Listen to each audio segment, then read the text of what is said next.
Hi, രാവിലെ തന്നെ ഒരുങ്ങി എങ്ങോട്ടാണെന്നല്ലേ? ഞങ്ങളിത് ആ ഹെൽമെറ്റ് റിട്ടേൺ ചെയ്യാനായിട്ട് പോവാണേ. അവനത് വലുതായിരുന്നു. അപ്പോൾ അച്ഛൻ നൈറ്റിന് പോയപ്പോൾ ഞങ്ങളെ പൂട്ടിയിട്ടിട്ടൊക്കെ പോയതുകൊണ്ട് ഞങ്ങളതൊന്ന് തുറന്ന് വെളിയിലേക്ക് ഇറങ്ങിയാണ്. അപ്പോൾ ഞങ്ങൾ റെഡിയായി തുറന്ന് വെളിയിലേക്ക് ഇറങ്ങി. അപ്പോൾ ഞാൻ രണ്ടാമത് വന്നിട്ട് ടി വി ഓഫ് ചെയ്യാനായിട്ട് വിട്ടുപോയായിരുന്നു. ടി വി ഒക്കെ ഓഫ് ചെയ്ത് ഞങ്ങൾ പുറത്തേക്ക് ആൾ ഓടിപ്പോവുകയാണ്. ആൾക്ക് 2 ദിവസം കൂടി ഇരുന്ന് പുറത്തേക്ക് ഇറങ്ങിയപ്പോഴത്തേനും ഭയങ്കര സന്തോഷം. അമ്മ സ്കൂളിലാണോ എന്നൊക്കെ എന്നോട് ചോദിച്ചായിരുന്നു. പിന്നെ ഇത് പുറത്തേക്ക് ഇറങ്ങിയപ്പോൾ പോകുന്നു നമ്മുടെ ഡാക്കിനി അമ്മൂമ്മ. ഞങ്ങളെ മൈൻഡേ ചെയ്തില്ല. അപ്പോഴേ എനിക്ക് മനസ്സിലായി കൊച്ചിന് 2 ദിവസമായിട്ട് ഹോളിഡേ ആയിരുന്നു. ഇവിടെ നല്ല ഒച്ച കേട്ട് വേണം, അതുകൊണ്ടായിരിക്കുമെന്ന്. പുറത്തിറങ്ങി ഇപ്പോൾ ലെറ്ററൊക്കെ പഠിക്കുന്നുണ്ട്. ഏത് ലെറ്റർ ഉണ്ടല്ലോ അവിടെ കുത്തിയിരിക്കും കേട്ടോ. അതുകൊണ്ട് അതൊക്കെ കഴിഞ്ഞ് ഞങ്ങൾ മുന്നോട്ട് നടന്നപ്പോഴത്തേക്കിനാണ് ഒരാൾ നൈറ്റ് ഡ്യൂട്ടിയൊക്കെ കഴിഞ്ഞ് തളർന്നു വരുന്നു. നടക്കാൻ പോലും വയ്യെന്നുള്ള രീതി. ഇവിടുന്ന് 20 മിനിറ്റ് നടക്കാനുള്ളൂ കേട്ടോ. അപ്പോൾ രാവിലെ ബസ് ഉണ്ടായിരുന്നു. ബസ് നോക്കി നിൽക്കാൻ നടന്നു വന്നിരുന്നു. വരുന്നോന്ന് ചോദിച്ചപ്പോൾ വരുന്നില്ല എന്ന് പറഞ്ഞു. പിന്നെ ഞങ്ങൾ ടാറ്റയൊക്കെ പോയി പറഞ്ഞു, ഇവിടുത്തെ രാവിലെ ബ്രെഡ് വരുന്ന വണ്ടിയാണ്, ലേറ്റായി അവിടെ വരാനായിട്ട്. എന്താണെന്നറിയില്ല. അല്ലെങ്കിൽ രാവിലെ 5 മണിക്ക് കടയുടെയൊക്കെ ഫ്രണ്ടുകളിൽ നിൽക്കുകയാണെന്നാണ്. അങ്ങനെ ഞങ്ങൾ അതിലെ ഇങ്ങനെ സൗന്ദര്യമൊക്കെ കണ്ട് നടന്നു പോവുകയായിരുന്നു. ഇന്ന് രാവിലെ കുറച്ച് തണുപ്പൊക്കെ ഉണ്ടായിരുന്നു കേട്ടോ. അതുകൊണ്ട് ഞങ്ങൾ ജാക്കറ്റിലൊക്കെ കയറിയത്. അത് കഴിഞ്ഞിട്ട് ഇവിടെയൊക്കെ ട്യൂലിപ്സ്, അതിപ്പോൾ ഇവിടെ വൃത്തിയാക്കി നിറച്ച് ട്യൂലിപ്സ് ഇവിടെ എല്ലാം ഡാഫോഡിൽസൊക്കെ വെച്ച് പിടിപ്പിച്ചിരിക്കുകയാണ്. അപ്പോൾ അതൊക്കെ നല്ല പൂവിട്ട് നല്ല പിങ്ക് കളറിൽ നല്ല ഭംഗിയുണ്ടായിരുന്നു കാണാനായിട്ട്. അപ്പോൾ അതിനെനിക്ക് ഇവിടെയൊക്കെ നിറച്ചാക്കി വെച്ചിട്ടുണ്ട് അവർ. അപ്പം കാണാൻ നല്ല ഭംഗിയുണ്ട്. അപ്പോൾ ഞങ്ങൾ ഇച്ചിരി നേരമൊക്കെ നോക്കി നിന്ന്.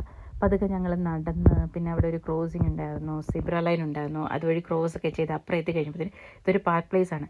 അമ്മ ഇങ്ങനെ നിരങ്ങി കളിക്കാന്നൊക്കെ പറഞ്ഞുകൊണ്ട് ഒരാൾ അവിടെ കയറി ഇറങ്ങണം. ഞങ്ങൾ വീഡിയോ എന്നൊക്കെ പറഞ്ഞ് അവിടെ നിന്ന് ഇങ്ങനെ കൊണ്ടുപോയപ്പോഴത്തേന് ഇവിടെ നല്ല പിങ്ക് കളർ റോഡ് സൈഡിലൊക്കെ പണി നടന്നുകൊണ്ടിരുന്ന സ്ഥലമായിരുന്നു കേട്ടോ. അവിടേക്ക് പണിയൊക്കെ കഴിഞ്ഞിട്ട് അവർ നിറച്ച് ട്യൂലിപ്സൊക്കെ പിടിപ്പിച്ച് വയ്ക്കുന്നത്. ഇവിടെ പിന്നെ സ്പ്രിങ് തുടങ്ങി കഴിഞ്ഞാൽ ആദ്യം പോകുന്നത് ഡാഫോഡിൽസും ട്യൂലിപ്സും ഒക്കെ ആയതുകൊണ്ട് ഇപ്പോൾ ഇതിൻ്റെ സീസണാണ്. അപ്പോൾ എല്ലായിടത്തും ഇവരിത് പിടിപ്പിച്ച് വെച്ചിട്ടുണ്ട്.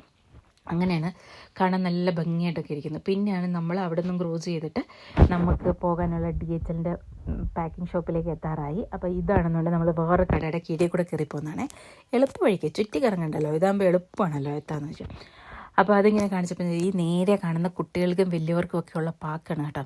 അപ്പോൾ ഈ ആളിത് കണ്ടപ്പോഴേ അമ്മ നമുക്ക് അവിടെ പോകാം, അവിടെ പോയിട്ട് കൊടുക്കാമെന്നൊക്കെ പറഞ്ഞു. ഞാൻ പറഞ്ഞില്ല, ഇത് നമ്മൾ കൊടുത്തിട്ടൊക്കെ വരാം, അപ്പോഴത്തേന് നമുക്ക് കൊടുക്കാമെന്നൊക്കെ പറഞ്ഞു. അങ്ങനെ ഞങ്ങൾ അതിൻ്റെ ഫ്രണ്ടിലായിരുന്നു. അവിടെ നിങ്ങോട്ട് നടന്ന് ഞങ്ങൾ ആദ്യം തന്നെ ഇവിടെ കയറി അവിടെ കയറി സാധനമൊക്കെ നമുക്ക് ഒരു ബാർകോഡൊക്കെ അവരുടെ കയ്യിൽ നിന്ന് കിട്ടിയിട്ടുണ്ടായിരുന്നു. അതൊക്കെ സ്കാൻ ചെയ്ത് കഴിഞ്ഞപ്പോഴത്തേന് അതിനകത്ത് ഞാൻ കൊടുത്തിരുന്നത് എന്താണെന്ന് വെച്ച് കഴിഞ്ഞാൽ വിത്തൗട്ട് പാക്കിംഗ് ആയിരുന്നു. അതുകൊണ്ട് തന്നെ അവരെ പാക്കിംഗ് ഒക്കെ ഞങ്ങൾക്ക് തിരിച്ചു തന്നു. ഇത് കൊണ്ടുപോയി, ഇത് ഞങ്ങൾക്ക് ആവശ്യമില്ല എന്ന് പറഞ്ഞിട്ട്. അങ്ങനെ അത് കൊണ്ടുവന്നിട്ട് ഞാൻ പിന്നെ അതെല്ലാം വലിച്ച് അവിടെ ഉണ്ടായിരുന്ന ഒരു വേസ്റ്റ് ബിന്നിലൊക്കെ ഇട്ട് നിന്നു. പിന്നെ ഇയാളവിടെ കളിയായിരുന്നു, മണ്ണ് വാരി കളിക്കുന്നു. അവിടെ കുറച്ച് കളിപ്പാട്ടങ്ങളൊക്കെ ഉണ്ടായിരുന്നു. അതിൽ ചാടിക്കയറുന്നു, ഇതിൽ ചാടിക്കയറുന്നു.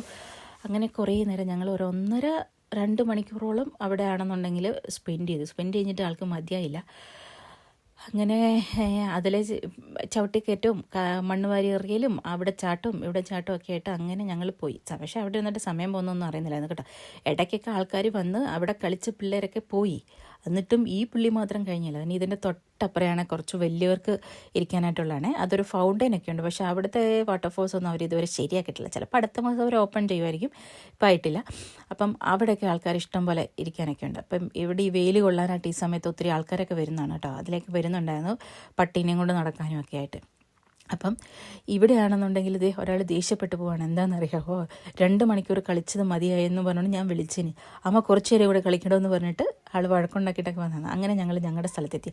അപ്പം ഞങ്ങളുടെ ഫ്രണ്ടിലൊരു റെസ്റ്റോറൻ്റാണ്. ഇപ്പോൾ സ്പ്രിംഗ് സീസൺ ആയതുകൊണ്ട് അവർ പുറകുവശവും കഴിക്കാനൊക്കെയുള്ള സെറ്റപ്പൊക്കെ വെച്ചിട്ടുണ്ട്. ഞങ്ങൾ ഇവിടെ കയറുന്നപ്പോൾ ഇവിടെ ഒരാൾ കഴിക്കുന്നേ ഉള്ളൂ. പിന്നെ ഞങ്ങളൊരു ജ്യൂസൊക്കെ കുടിച്ചങ്ങ് ഇരുന്നു.